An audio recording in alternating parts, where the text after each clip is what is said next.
All right, so today I scraped off some old frames. I had some extra comb and propolis that I'm going to melt down. I also have some additional beeswax over here.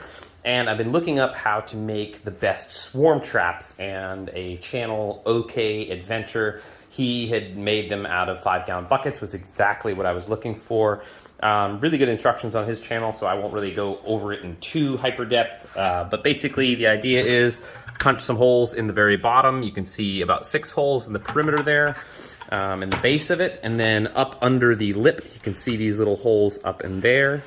And there are about 6 on the top as well. And then opposite of where the handle, or I guess perpendicular to the handle there, is the entrance hole. And I've done that to all 4 of these buckets, and they all have lids. So what I'm going to do next, I'm going to use this, basically a turkey boiler, and I'm going to boil down that, what will be wax and propolis, basically bee stink, and use some paintbrushes, paint the interior of these buckets, paint the inside of the lid so that they have something to stick their comb to. And as a wild scout bee has run from their hive, it will then find this place. It smells just like bees have lived here before, and it has some of the materials that they like to build on. As you can see, there's a bee already trying to get its way into that bucket because they love the smell of their own work so much. So the idea here is to basically hang these in a tree. Obviously, using the handle is one method of hanging it, but as he used in his, he used the handle and then just another wire or a strap around it just so that it doesn't swing or pivot or anything like that. But basically the idea is to catch a wild swarm. I had to catch a wild swarm without a bucket. It wasn't, it had already collected onto a log. That was my last video, I think.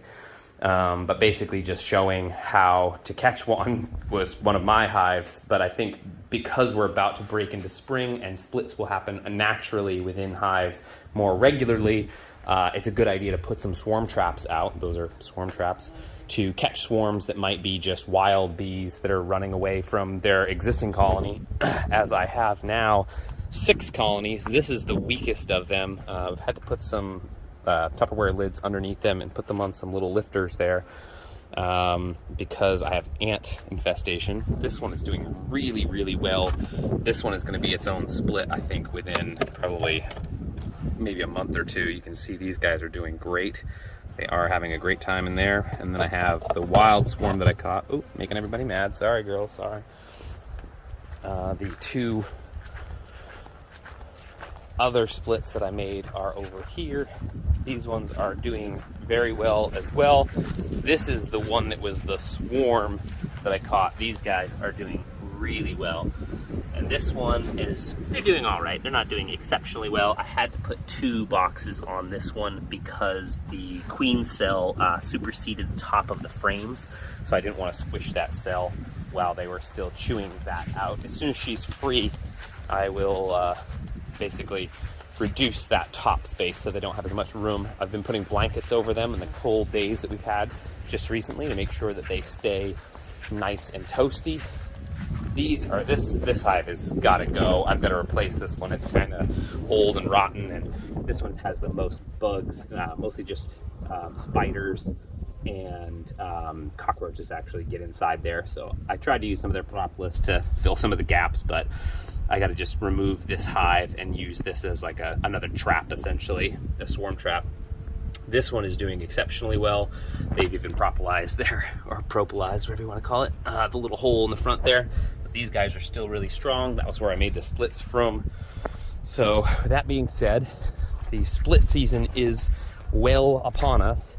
So I want to make sure that if there are any other local hives, which there are lots of beekeepers down here in southeastern North Carolina, that if any of their bees run away, I give them a little refugee camp, bee camp instead of refugee camp. You like that? That was a really terrible joke. But yeah, so I'm gonna finish putting this, I'll boil the wax down, paint it on, and I'll cut back to this and I'll show you what that looks like with them painted up and ready to go. Now I've attracted all of my bees over to my project. They're starting to kind of wane away from it. I just picked it up a little bit. I did make a spilling mess, obviously. Added a little bit of water only because I didn't want to burn the wax.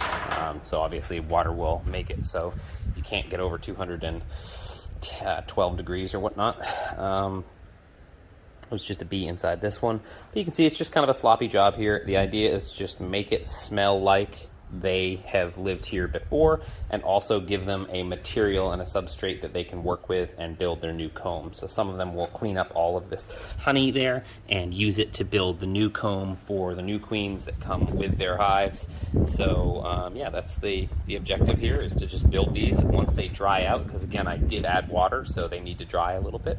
I'll cap them and then hang them around the property and see how many I can catch. It is, I think, the end of March here. I don't know what the date is exactly. I think it's the 29th or the 30th. So, you know, this is a right around swarm season anyway. As hives will be going into a hyper-production mode, they will likely have lots of new queens born, and that will mean they'll need more space, so a lot of them will venture off, and hopefully I'll be able to catch some of those queens and their little colonies in these. I'll do an update once I catch any, or if I don't catch any, I'll let you know how well or not well this worked. So yeah, let me know what you think. If you have any suggestions or better ideas, feel free to leave a comment.